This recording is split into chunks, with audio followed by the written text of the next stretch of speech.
So one of the things that may seem like how do you pull it all together is where does AI and robots fit in this sort of sustainable energy picture?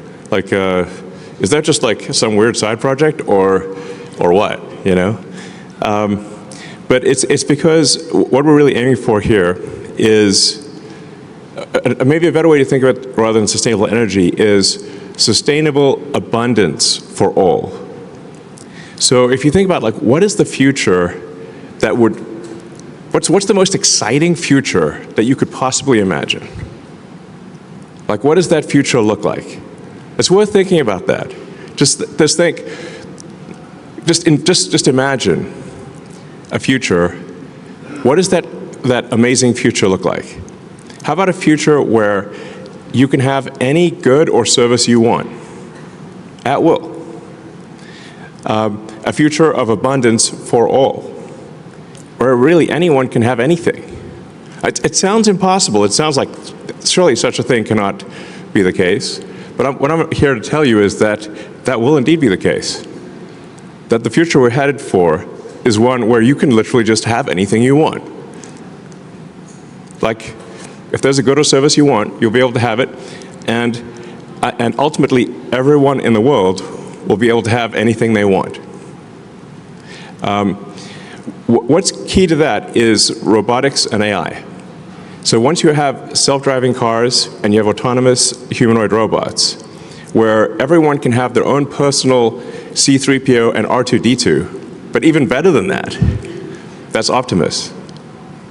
You can imagine like your own personal robot buddy that is a great friend, but also takes care of your house. We'll clean your house, we'll mow the lawn, we'll walk the dog, we'll teach your kids, we'll babysit,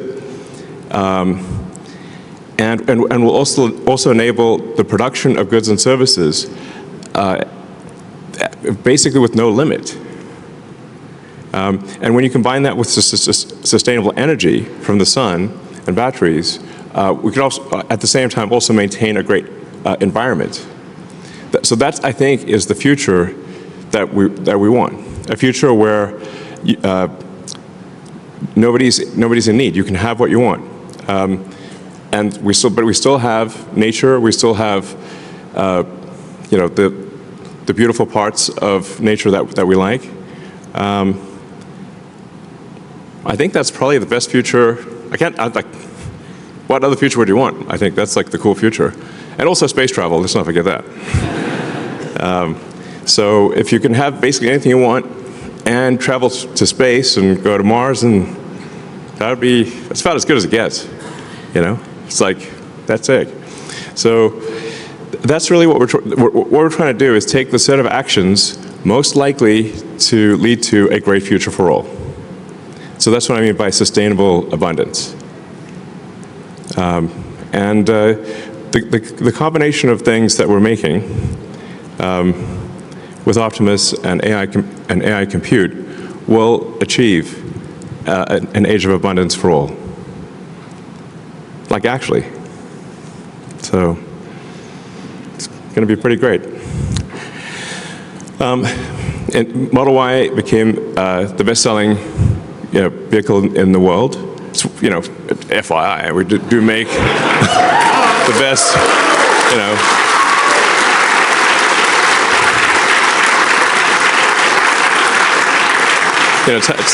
it's how we're doing on popularity. Well, we actually literally make the best-selling car on Earth of any kind. So that's, and it's for 2 years in a row. So, and it's going to be the best-selling car on Earth again this year. So.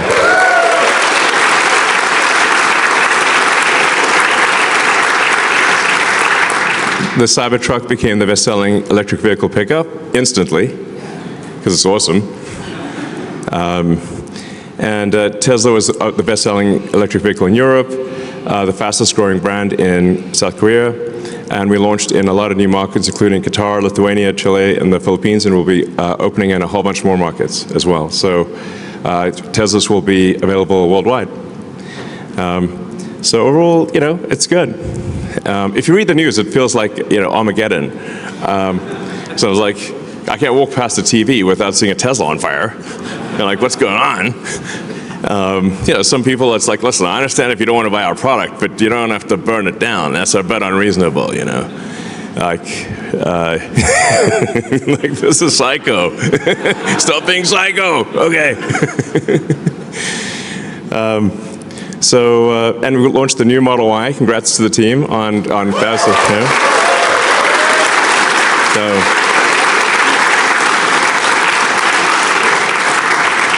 That's obviously very tough because we've got factories all across the world, and we've got to change over a supply chain on basically three supply chains on 3 continents.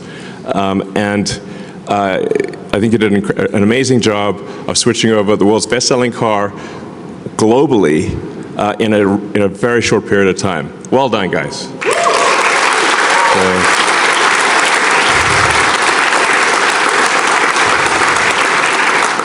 And let's not forget, also, we upgraded Model 3 last year. So I would encourage people to also buy the Model 3. It's a great car, actually. And the Cybertruck is achieved 5-star safety. These days, sometimes things get a little dangerous in the neighborhood. The Cybertruck, being bulletproof and all, can come in handy.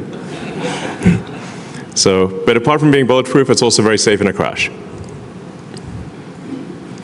We're also building the Tesla Semi factory. This is a vehicle that some people said was impossible to build, that it defied physics. Well, not only does it not defy physics, we're going to be making a lot of them. So we're going to make I think ultimately we'll make over millions probably of the Tesla Semi. This is really going to be something that you'll see all over the place, and it'll also be autonomous, or have the ability to go autonomous down the road. So really, autonomy is a massive, massive thing. The future is autonomous. I always sort of think, like, what will the future look like in 5 years, or 10 years, 20 years? And 5 years from now, autonomous cars are going to be everywhere. Primarily going to be Teslas, by the way. But autonomous Teslas will be everywhere. I think in 5 years, probably we'll have the regulatory approval, I think, globally. So you'll have autonomous Teslas on every continent, taking people on trips, and almost the entire fleet, which will pass 10 million vehicles next year, is capable of full autonomy. So even without the Cybercab, we still actually have a gigantic fleet that is capable of being autonomous. And the thing about being an autonomous car is that it can be used much more than a car that is not autonomous. A typical passenger vehicle car will be used about 10 hours a week. So people might use it for an hour and a half a day on average for 7 days, which is about 10 hours a week. But there are 168 hours in a week. So if you have a car that's a robot car that can drive autonomously, it can now be used potentially for 80, maybe 100 hours in a week. So you could have a car that has 10 times the usefulness of a non-autonomous car, but it still costs the same. In fact, the fleets are already built. So the software update just enables that capability. Overnight, you have an increase in usefulness of 10 million cars that suddenly become like 50 million cars, or maybe 80 or 100 million cars of usefulness overnight. That's a profound thing. Like, nothing like that has ever happened before. There is no analogy that there's never been something where a software update increased the value of a gigantic asset base by a factor of like 500 to 1,000%. So it's very difficult for, like, people in the stock market, especially those that look in the rearview mirror, which is most people, to imagine a future where suddenly a 10 million vehicle fleet has 5 to 10 times the usefulness. it's so profound, and there's no comparison with anything in the past that they just can't. It does not compute, but it will compute in the future. And some people like Kathy Wood at ARK Invest do see the future. So what I'm saying is hang on to your stock.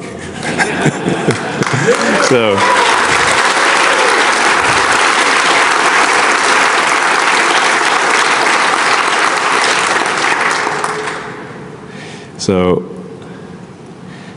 yeah, it's really mind-blowing. Then I want to give a shout out to service. Service is a tough job, an important job, and it's actually what sells cars long term. You know, because the initial car is sold with sales, but all future cars are sold with service. And I always encourage our service team, like, let's try to give people a service experience that they love. Not merely that they like, but that they love. Because people will talk about something that they love, that was an amazing experience, but they don't talk that much about things that they like. You have to really do something amazing. And then they'll talk about it and be like, wow, that's incredible. So thank you to the service team for the great job you do.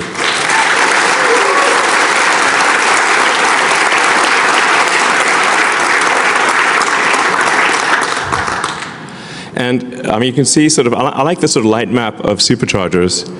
You can see you can go practically anywhere in the US, Mexico, Europe, China, well, I guess not the outback of Australia, but you know, most of the places where people live. So our supercharger network continues to grow significantly. And we keep upgrading our superchargers. This is, in fact, I still run into a lot of people who don't realize that you can drive, you can take your Tesla on a road trip anywhere in America or anywhere in Europe, anywhere, pretty much anywhere in China, just using the Tesla supercharger network. And it's actually easy and convenient.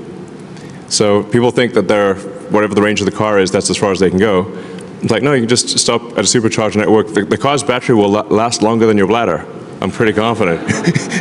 So that's really the threshold. As long as the car battery lasts longer than your bladder, and you just plug it in when you go to the restroom, and you come back and grab a coffee or whatever, and you're back on the road and everything's good, then that's the range that matters, and the supercharging speed that matters. So yeah, so congrats to the supercharger team on expanding network and do great work there. So.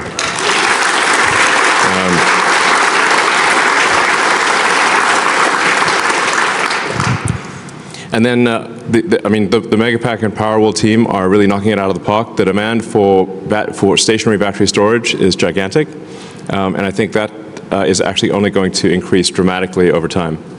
So, and we've got the Shanghai Megafactory that's got started in record time in February. Congrats to the Shanghai factory team there. That's awesome.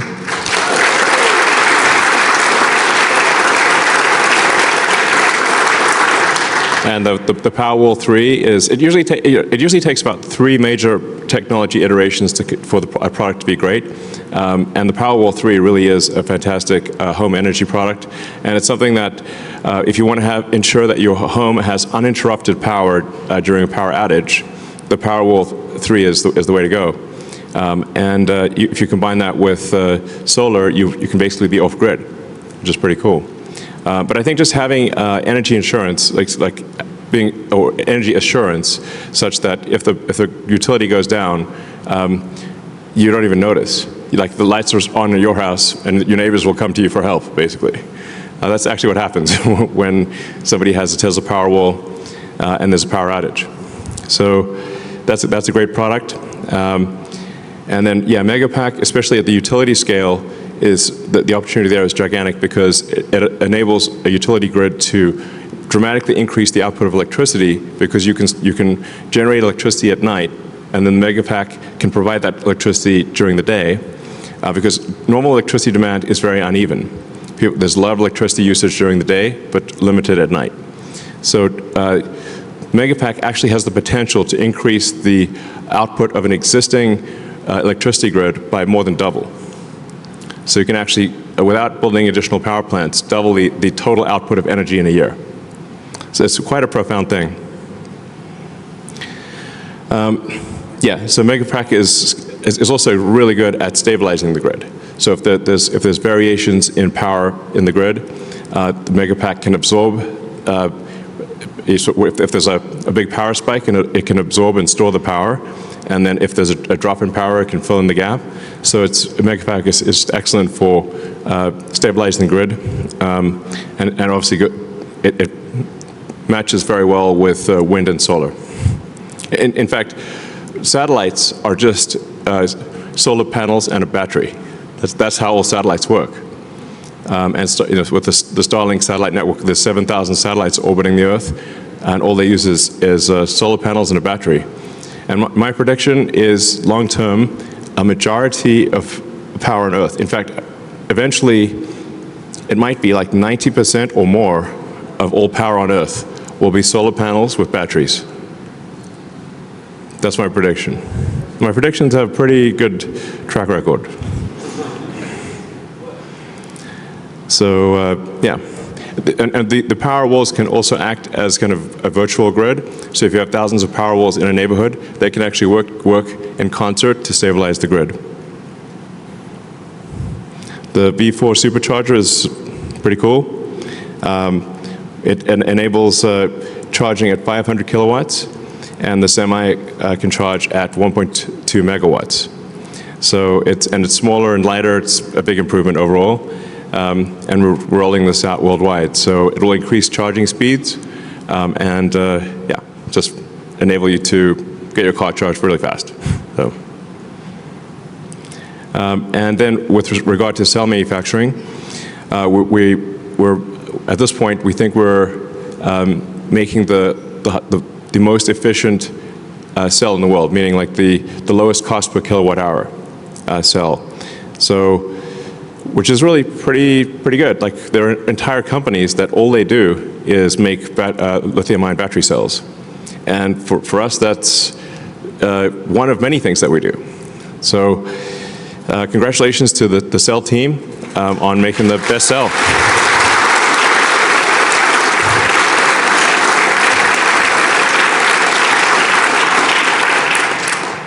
So that's a really big deal. And then we're also investing in the whole battery supply chain. So we have cathode production, we have lithium refining, and then more. Yeah, hopefully, we're sort of hoping someone else will do the anode. We might have to do the anode. I hope someone else does it. Why do we have to do all these things? Yeah, a lot of people think like we do this thing, a lot of these things because we want to, but really it's often just because we didn't have any choice, nobody else was doing it, so we had to do it. So yeah, a lot of new factory milestones. So in Berlin, we produced 660,000 drive units. Fremont, we built our first Optimus at the Optimus production line in Fremont. We're preparing for Cybercab production here at Gigafactory Austin, and Gigafactory Shanghai created its 3 millionth car.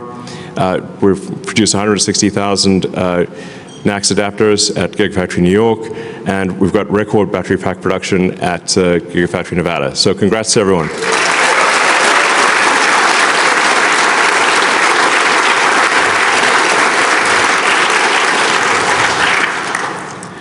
We also, just behind us, on the south side of the building, we have the Tesla, we call Cortex-1. It's like basically a giant brain, computer brain, that is used for AI training. So we take the vast amounts of video that we get from all the cars in the fleet, and we use that to train the artificial intelligence to be able to drive the car. And this is one of the most powerful training systems in the world, with over 50,000 GPUs active, and soon to be 100,000 GPUs, which will make it, I think, probably top 5 in the world in training centers. So.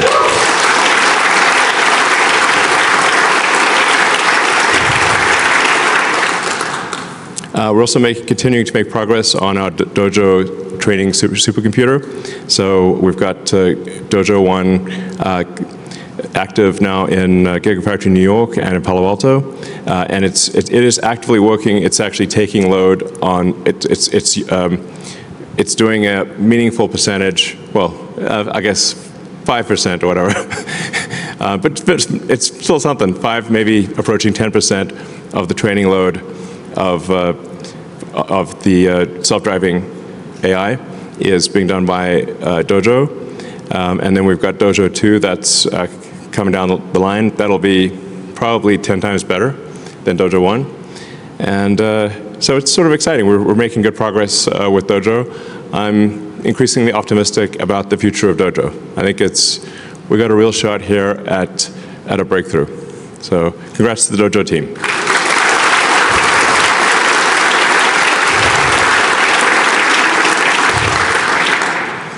And all Tesla vehicles have now had what we call Autopilot Hardware 4, or really our AI 4 hardware, and it's very powerful AI inference computer, but also operates at very low power. And even to this day, even though this has been something we designed several years ago, there actually isn't anything on the market that we can buy that is better than AI 4. So, and obviously in the future years, we'll have AI 5 and AI 6. Sometimes people say, should I wait? I'm like, well, we're always going to have another version, so there's no point in waiting, because you'll be just waiting forever. But we obviously will have an AI 5 and an AI 6 and an AI 7, and we'll keep improving the AI compute. So for those out there that are interested in developing advanced chips, come work at Tesla. Yeah. And it is always, I think, profound to watch our cars driving with no one in them.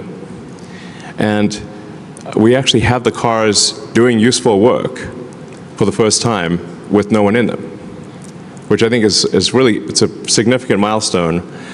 So the cars are driving from end of line in Fremont to park themselves. And I think we've just started doing that here in Austin.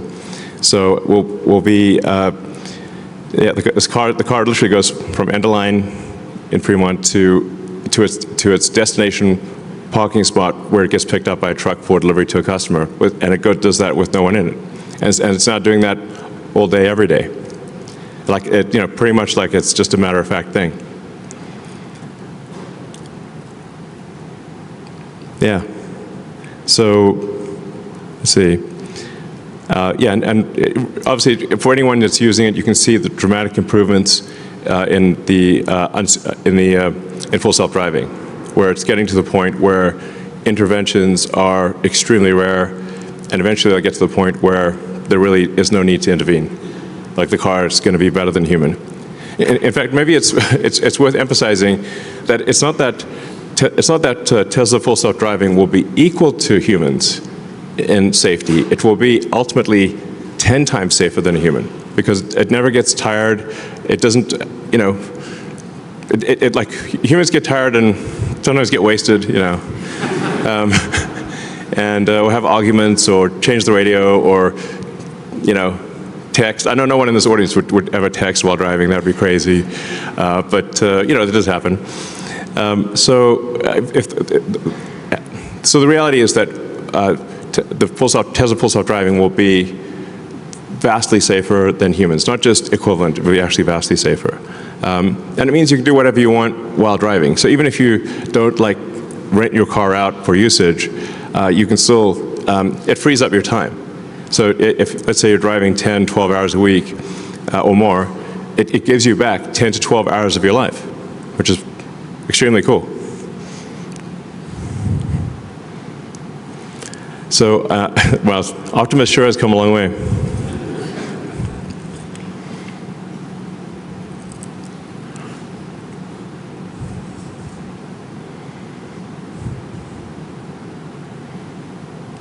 So the new Optimus 22 degree of freedom hand and forearm is now in production. And it's learning to walk and catch balls. It's pretty cool. I mean, look, that's where we came from. It's wild. So in a very short period of time, Optimus has gone from being an idea to the most sophisticated humanoid robot on Earth. There's nothing even close to the level of sophistication of Optimus.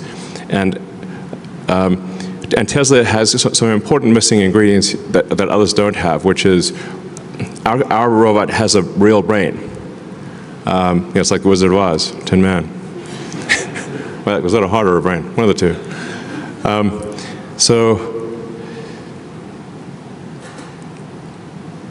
It's got the real world AI. So Tesla's the leader in real world AI. What we learned in the car, we translate to the Optimus robot. And we also take our expertise in electric motors, in batteries, power electronics, structural design. And then another major important thing is that we're very good at manufacturing.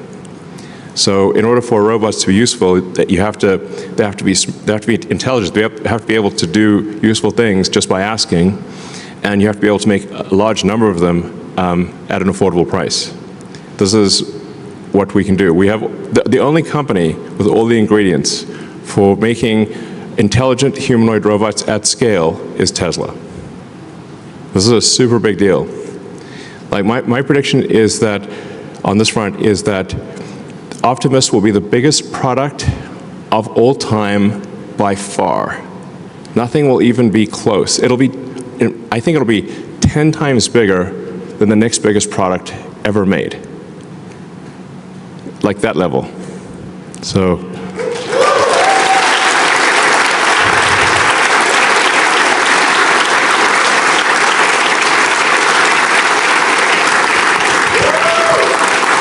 Yeah.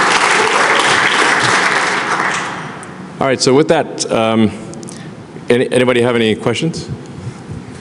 Yeah, so Elon, I have a question. I've worked for Tesla for 12 years. Hey, congratulations. Thank you. From a PA now to a shop lead at castings. Cool. And we rock at castings. Yes. We do. Yeah. We do.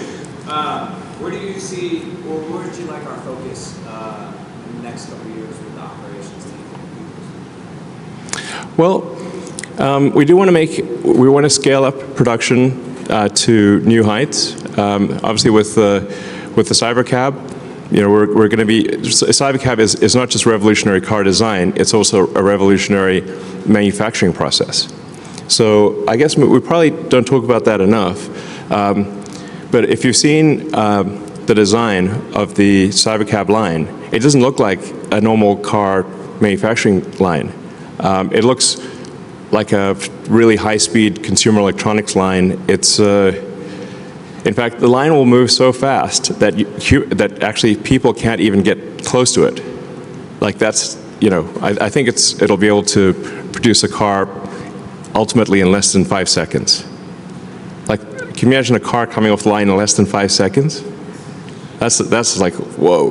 Which means casting's got to happen fast. Yeah.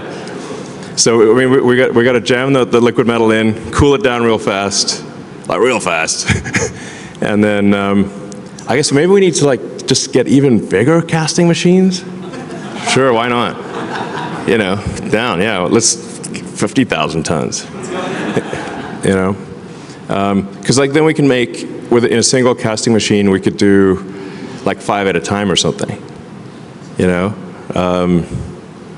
I'm trying to think how do you scale castings because you got liquid metal's got to cool, and then you've got to automate, getting all the bits and pieces off the casting so it's usable. And that's actually kind of how they do it in small volume castings. They'll have a casting block that'll make 100 Matchbox cars at a time. Maybe we just make that real big. Yeah, I mean we have the Cathedral of Casting back there. So. Yeah, let's do that. I mean, let's see what is the limit of physics of how big can a casting machine be? Let's find out. I'm down.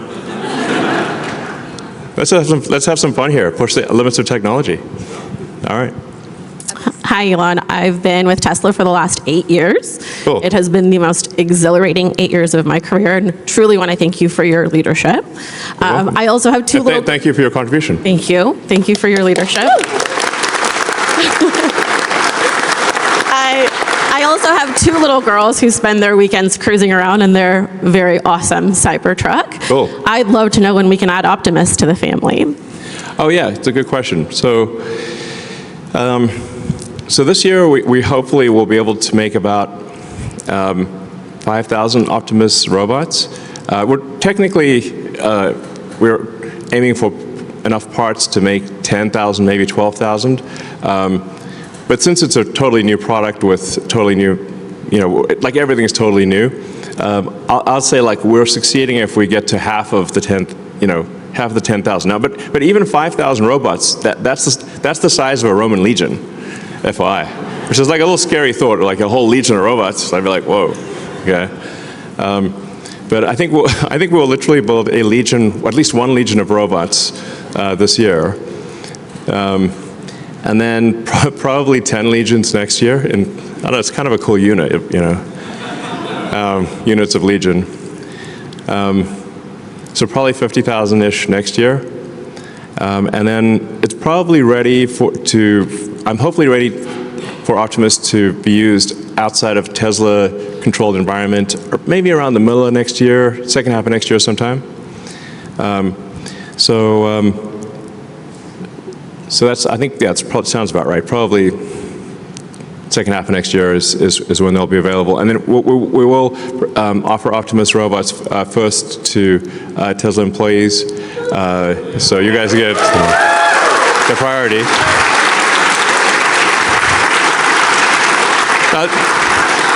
There are some pluses and minuses to that, because it's probably have a few bugs, but it's going to be very cool. You'll want to invite your friends over and say, check this out. So that's the other questions. Hi, Elon. Hey. My name's Dom. I've been here for a little over a year now. I work in people development. Okay. We make so many amazing things. Yeah. Right now, it's still the people that do it. Yes. When we think about applying first principles to the relationships and the teams that people have, how would you encourage us to think about that and act on those first principles when it comes to relationships and teams?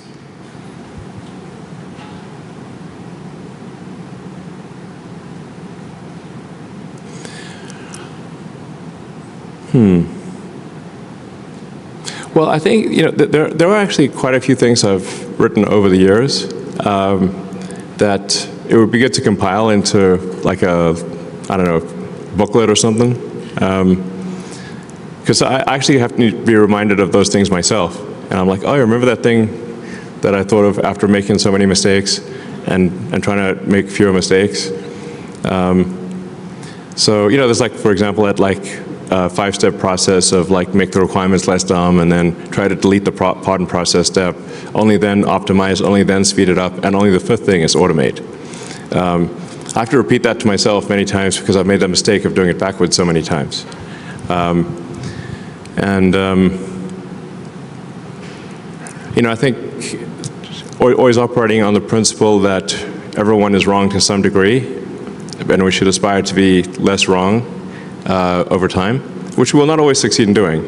But if 2 days out of 3 you're less wrong over time, your batting average is going to be really good. So nobody ever bats 1,000, but you can improve your batting average. So I think rigorous, you want to critique yourself, you want to internalize responsibility. And these are all things I need to remind myself of. Just to be clear, I'm not like suggesting internalize responsibility. Be less wrong. And we should remember what is our goal as a company. Our goal is to make amazing products that people love, and then to take care of those products and service. So we should say, what are we doing to make our products better, to make them more affordable, to have the customer experience be delightful? Because that's actually the purpose of a company. Sometimes people forget, why does a company exist? A company exists, it's a group of people collected together to produce a compelling product or service that others find useful, and where the value of the product and service is greater than the cost of what it took to make that product or service.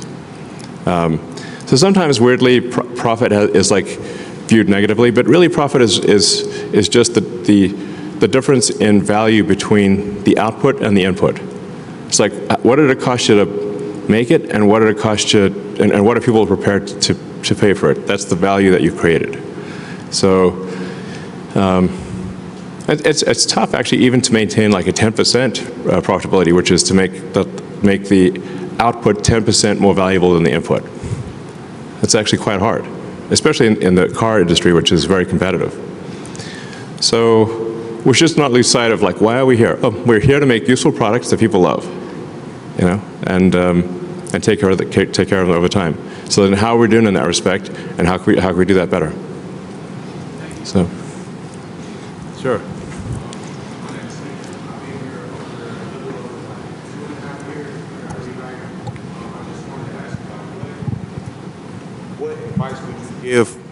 What advice would you give a young person like getting into the stock market? Like, Stock advice. Wow. yes, sir. Yes, sir. As I think people can perhaps tell who are watching this, these questions are not prepared in advance. This is literally random questions from the crowd, which is cool. I'm fine with that. And I think that it's going to sound very straightforward, but you want to really buy stock in companies where you think the products that company makes will be better in the future. Is that company going to make more and better products, or like do you love the products that company makes, and are they going to keep doing that? And like I think Tesla, as I've just gone through, Tesla has a track record of having made many great products, and we're going to make many more future great products, and we're going to scale up production, and I think we've demonstrated a level of innovation that is extremely rare. I mean, certainly by far the most innovative company in the car industry, like not even close type of thing. So, you know, like I do think Tesla stock actually, long term, with Optimus and self-driving, Tesla will probably be the most valuable company in the world. But there are also other companies out there that make great products and services. So I think that's the way you want to look at it. Say like, do you think this product, because that's the reason why companies exist, is to make great products and services. So if you think that a company is going to improve over time, then buy the stock, and if you don't, then don't. And then the stock market it's a very strange thing. It's kind of like, you know, I think it's Warren Buffett's sort of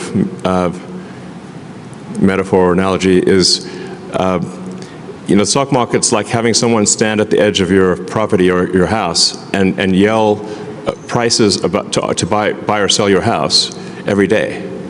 And like sometimes they take their meds and sometimes they don't. You know, so sometimes the person yelling out the price of your house is having a good day, and sometimes they're having a bad day. But it's still the same house. You're like, it's literally still the same house. Like, you know, so Tesla stock goes up and it goes down, but it's still the same company. It's just people's perception of the future. I don't know. I guess it's just very emotional. You know, so. But for me, like while it's difficult to predict how things will be from, you know, in the next, say, 6 to 12 months, if you say like, where will things be in 3 years or 5 years, the future of Tesla is incredibly bright. So.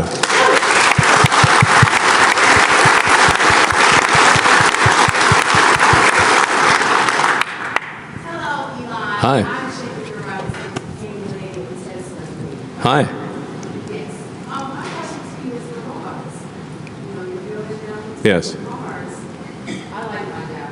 So maybe I can take You say, will the robot take your job or what? That's a fair question. Well, so, yeah, like, is a robot going to come steal your job? A reasonable question.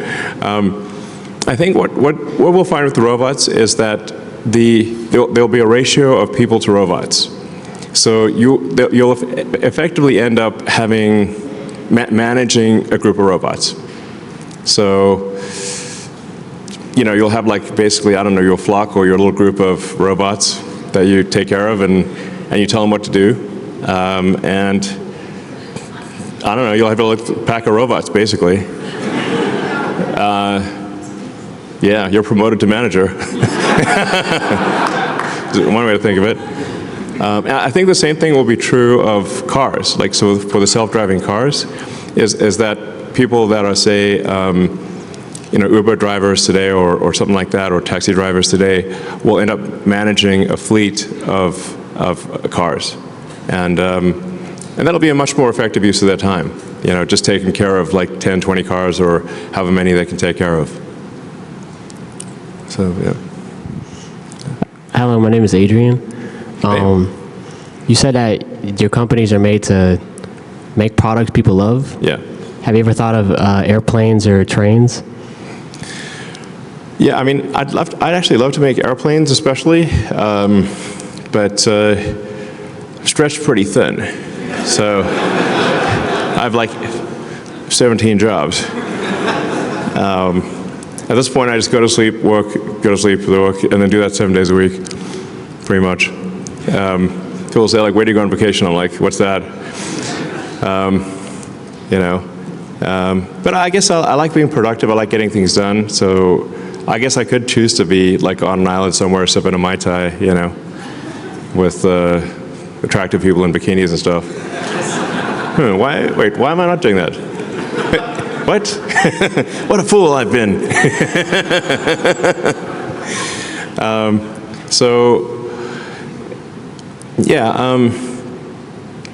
I've actually thought about aircraft designs for a long time, and I think there's an interesting opportunity to make like an electric supersonic VTOL jet. The VTOL is like cherry on the cake, but certainly long-range, fast electric airplane would be very cool. Maybe at some point we'll do that. Yeah, that'd be kind of fun. We do have the ingredients for it, so.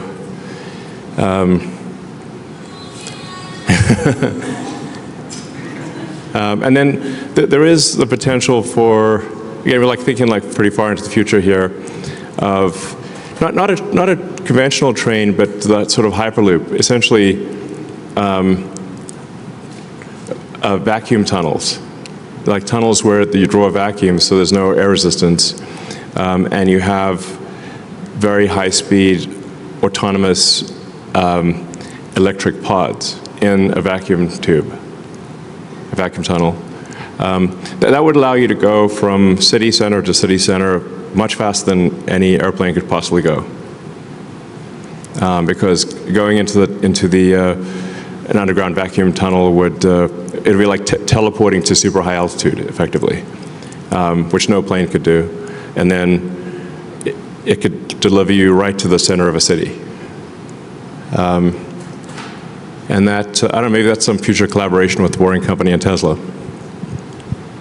I got a million ideas. The ideas are, I had more ideas than I know what to do with. Ideas are kind of the easy part. Execution is the hard part. As they say, it's 1% inspiration, 99% perspiration. Work in manufacturing engineering. Since 2018, I've done a bunch of different things here, kind of like energy products, Model 3, Model Y, cyber, and now we're looking forward to Optimus, maybe the biggest product ever. Yeah, it will be. And I think about the mission statement of the company, and it's evolved. It used to be a sustainable transportation, then sustainable energy. Is it going to evolve again? Are we going to reformulate that officially to kind of explain to the world better about how Optimus and AI folds into the rest of the fabric of the company? Yeah, I mean, I touched on this briefly earlier, but you're right that I think we do need to articulate it more prominently and maybe more often, because it's really about sustainable abundance. Can we have a future of abundance for all that is also sustainable and compatible with nature? So we're not destroying nature, but you also get abundance for everyone on Earth. Sounds like the best possible future. That's what we're trying to do. Yeah.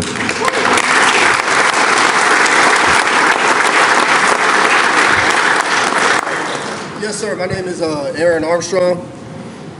Yes, sir. My name is Aaron Armstrong.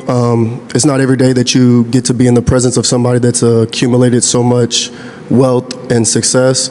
So I just wanted to take this opportunity to ask for any wisdoms or secrets that you may have to offer about this game of life that we're all trying to play.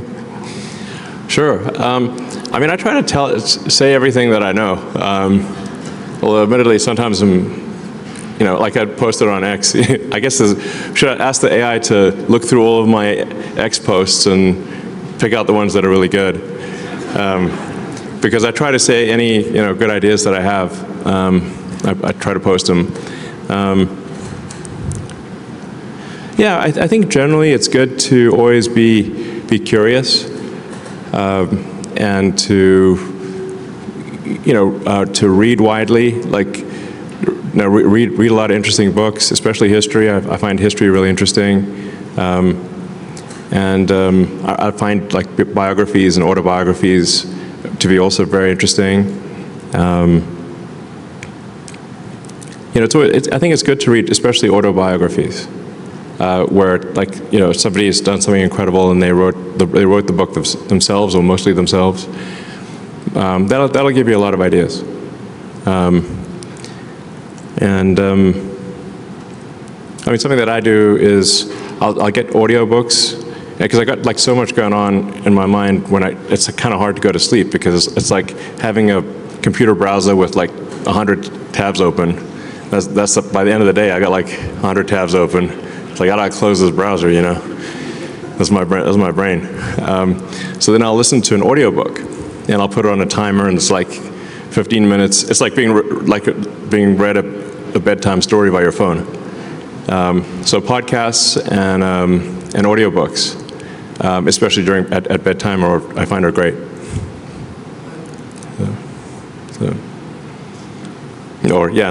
Sure.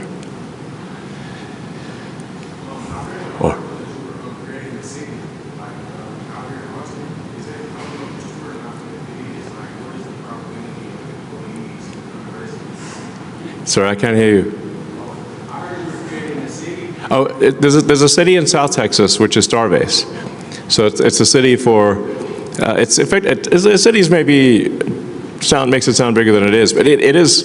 It's a really a small town plus a giant rocket factory. That's Starbase, and it's in South Texas and Starbase, Texas, right by the Rio Grande. And you can just literally drive there, because it's on like a state highway. So you can just drive through it, check it out. I do own a piece of property that's just across the river. That's kind of cool. It used to be like a horse place, like where they would give horse riding lessons and stuff. And at some point, I think it would be cool I want to do like this gigantic art project there that's like looks like an alien planet, like right across the river, but like that people could visit, so then I might like live there occasionally, but really it's a place to to envision sort of an alien planet art project across the river. It'd be kind of cool. Yeah. My name is Marcus Seller. I'm a associate manager at PA. And I'm just curious, like the world that we're living in right now, we're going through like a financial revolution on how we spend money, whether it's through like cryptocurrency or some form of digital assets. Do we foresee like Tesla creating a product that can help boost how we spend money? Do we foresee Tesla making a product that helps how we spend money? Well, I think the AI is going to help us spend money better. It's kind of amazing, what AI can do these days. I don't know if anyone here has used Grok, but it's pretty cool. Grok Voice can be really pretty great too. I should try Grok Unhinged. It's like.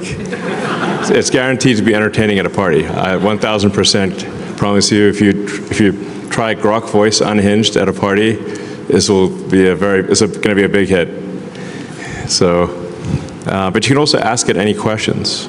So like if you want to ask questions about like, life advice or things that, or anything, like you can really ask, like you can ask it about cryptocurrency if you want.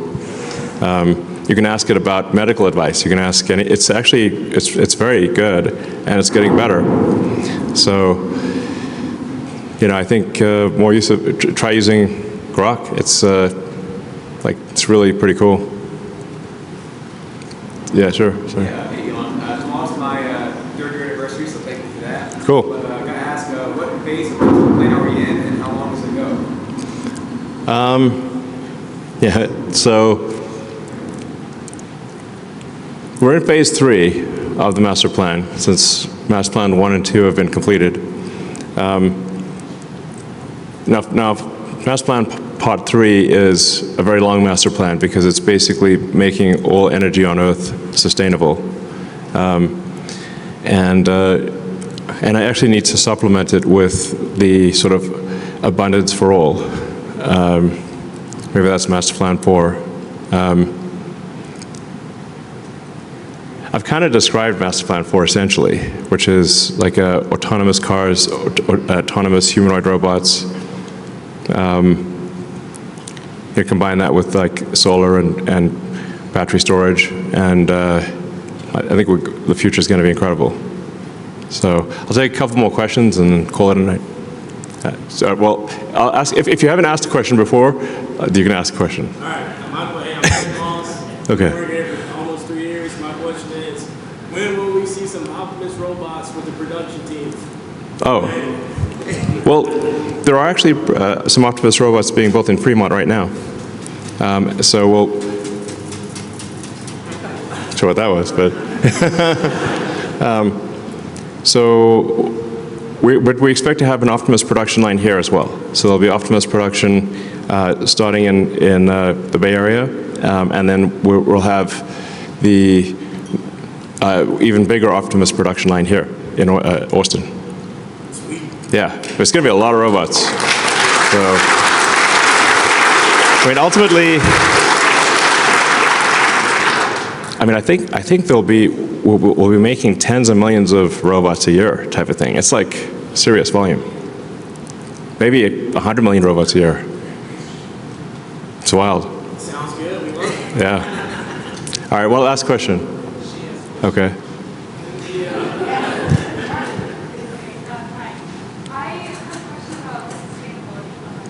It's about sustainability? Abundance, yes. Well, yes. Obviously, utopia could be dystopia.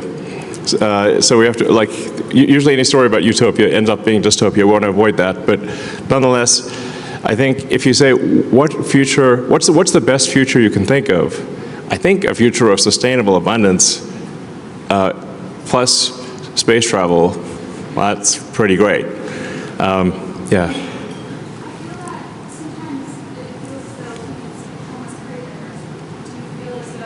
Oh, we need adversity. Yeah. Do you feel as though we're going to have to instill maybe like some form of artificial diversity in a world where Well, you make a good point. Like if things actually get too easy, maybe we get bored and you kind of want to some degree, overcome adversity. It's like if you play a game of some kind, you want the game to be not too easy and not too hard. And maybe the future will be too easy, potentially, is what you're saying. It's a high-class problem,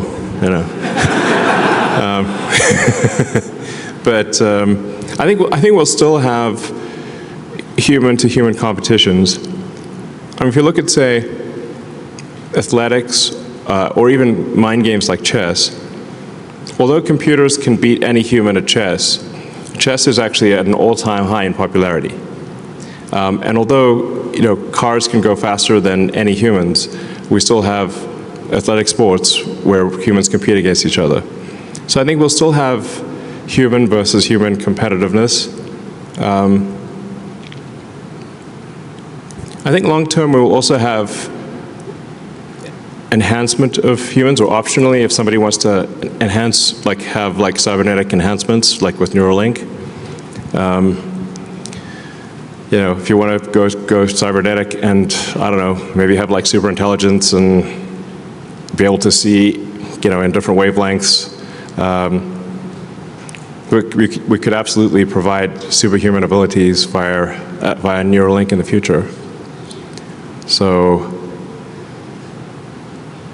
one thing's for sure, the future is going to be very interesting. In fact, I think generally I find that the most interesting outcome is the most likely.